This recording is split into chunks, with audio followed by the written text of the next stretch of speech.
semua, salam sejahtera Malaysia. Hari ini kita bercakap tentang Parti Muda. Ada yang berkata, muda patut bertanding solo untuk berhadapan dengan pilihan raya negeri yang diadakan di 6 buah negeri. Ada juga berpendapat, muda sepatutnya bertanding di bawah kerajaan perpaduan. Walaupun kita tahu, muda masih belum masuk di dalam Pakatan Harapan, dan akhirnya saudara-saudara, keputusan muda untuk bertanding solo pada PRN kali ini mencetus banyak spekulasi, mencetuskan banyak isu. Saudara-saudara, tuan-tuan dan bapak semua, muda yang bertanding solo, sah bertanding solo pada pilihan raya negeri. Persoalan yang pertama, adakah itu menjadi ancaman kepada Pakatan Harapan sendiri? Itu yang pertama. Persoalan yang kedua, adakah niat ataupun hasrat Parti Muda bertanding solo akan memecah belahkan undi Pakatan Harapan untuk berhadapan dengan pilihan raya negeri yang dilaksanakan. Nah, pada akhirnya saudara-saudara, dalam satu artikel, satu spekulasi yang amat hebat dari Syabudin.com. Jangan pujuk dan jangan simpan lagi muda dalam kerajaan perpaduan. Wow. Adakah dengan ini muda setelah PRN ataupun mungkin sebelum PRN, mereka memang mempunyai hasrat untuk bertanding solo dan tidak mahu menyertai kerajaan lagi, ataupun mungkin mereka sudah menitip hasrat ataupun menyimpan hasrat untuk menyertai Perikatan Nasional. Itu menjadi persoalannya. Seperti yang kita tahu, muda masih belum diterima masuk dalam Pakatan Harapan. Namun, kita dapat melihat sokongan muda kepada kerajaan perpaduan masih lagi ada. Nah, pada akhirnya hangat tentang pilihan raya negeri dalam artikel ini dari Syabudin.com. Biarpun muda sebenarnya telah membuat ketetapan untuk bertanding solo pada PRN akan datang ini, dan sebab utama keputusan tersebut diambil adalah disebabkan permohonan mereka untuk menyertai PH tidak mendapat layanan yang sewajarnya. Yang tidak kena dalam hal ini ialah masih ada yang cuba memujuk Syed Saddiq, Syed Abdul Rahman agar mengubah pendirian mereka. Lim Kit Siang, veteran DAP, dan setiausaha politik kanan kepada Perdana Menteri Syamsul Iskandar Muhammad Akin adalah antara yang terawal berbuat demikian. Selain meminta muda mempertimbangkan semula keputusan itu, mereka juga menyifatkan muda agak tergesa-gesa dalam membuat ketetapan berkenaan. Kata mereka lagi, muda sepatutnya bersama dengan kerajaan dalam PRN akan datang. Kalau dilihat tempo, masa muda memohon menyertai PH dan tiada jawapan diberikan sehingga kini, keputusan mereka bertanding solo itu dalam PRN haruslah dihormati. Tidak perlu dipujuk atau digesa lagi muda mengubah pendiriannya. Jika selama ini tidak siapa yang bersuara kepada PH agar membuat keputusan, sama ada menerima atau menolak muda, kenapa setelah parti itu membuat ketetapan untuk bertanding solo, baru pujukan mau disuarakan? Biarkan saja muda dengan ketetapan dan pendiriannya, karena PH selama ini pun terbukti keberatan untuk menerima parti itu sebagai ahli komponen PH. Lagi pula, tiada apa yang PH perlu bimbangkan dengan muda dalam PRN 6 negeri. Lawan sebenar PH ialah PN, dan tumpuan hendaklah diberikan ke arah bagaimana melawan naratif kempen yang dibawa oleh blok pembangkang itu. Oleh kerana muda hanya bertanding sejumlah kecil, kerusi DUN di beberapa negeri tertentu, parti itu bukanlah ancaman kepada PH. Jadi menurut Anda saudara-saudara, patutkah muda konsisten untuk menetapkan bahwa mereka perlu bertanding solo ataupun perlu bertanding di bawah kerajaan perpaduan?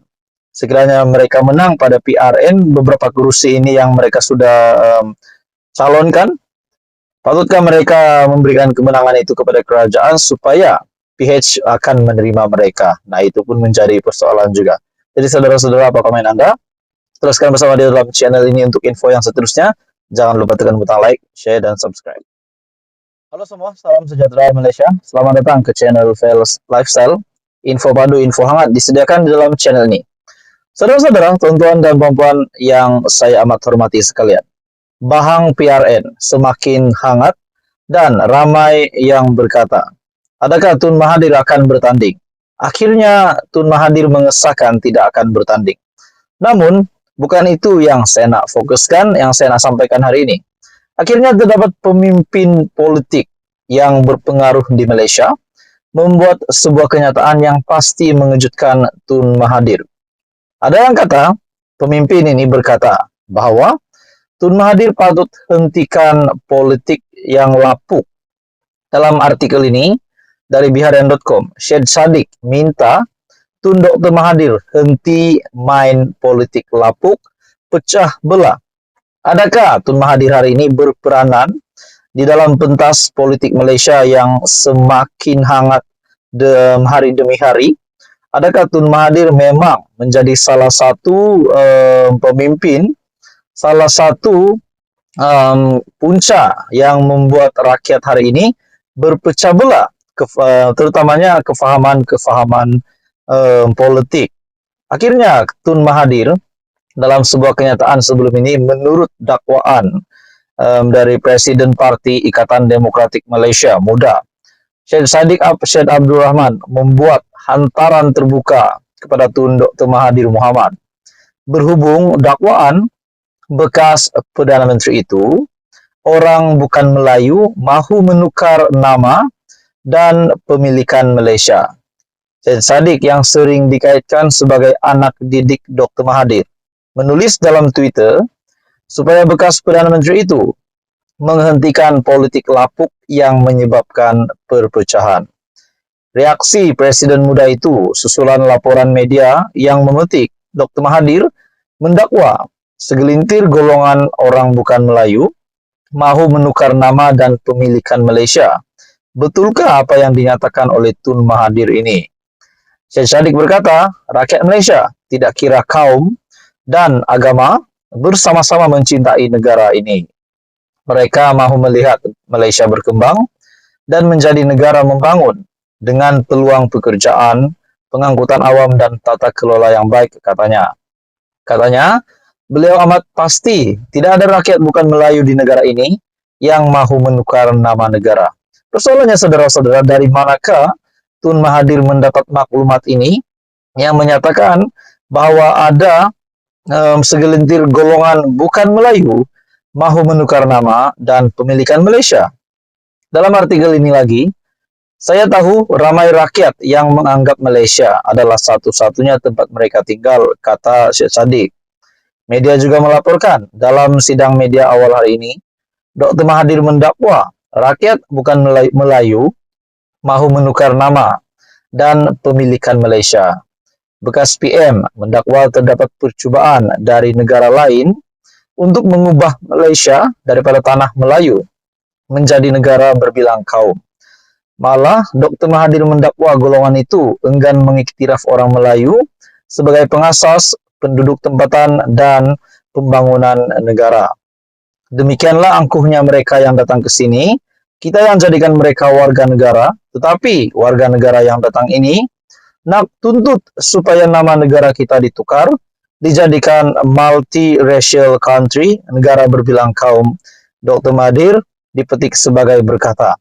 Namun saudara-saudara, seperti yang kita tahu, di bawah kerajaan perpaduan pimpinan Datuk Seri Anwar Ibrahim, sudah pasti Datuk Seri Anwar Ibrahim akan menghentikan apa-apa sentimen buruk yang boleh memecahkan kaum, memecahkan agama, bangsa dan negara di Malaysia pada hari ini. Sudah pasti kita tahu Datuk Seri Anwar Ibrahim sendiri pun menghormati orang Melayu, dan pada akhirnya saudara-saudara, kenyataan dari Dr. Mahathir di mana Syed Saddiq memetik bahwa meminta Tun Dr. M untuk henti main politik lapuk dan pecah belah. Jadi saudara-saudara, adakah apa yang dinyatakan oleh Tun Mahathir ini memang influence Tun Dr. Mahathir sebagai bekas Perdana Menteri? Apa yang dinyatakan beliau boleh memecah belahkan perkauman ataupun masyarakat di kalangan rakyat Malaysia pada hari ini. Pada akhirnya Syed Saddiq minta Tun Dr. Mahathir untuk henti main politik lapuk. Jadi apa komen Anda, saudara-saudara? Teruskan bersama di dalam channel ini untuk info yang seterusnya. Jangan lupa tekan butang like, share, dan subscribe.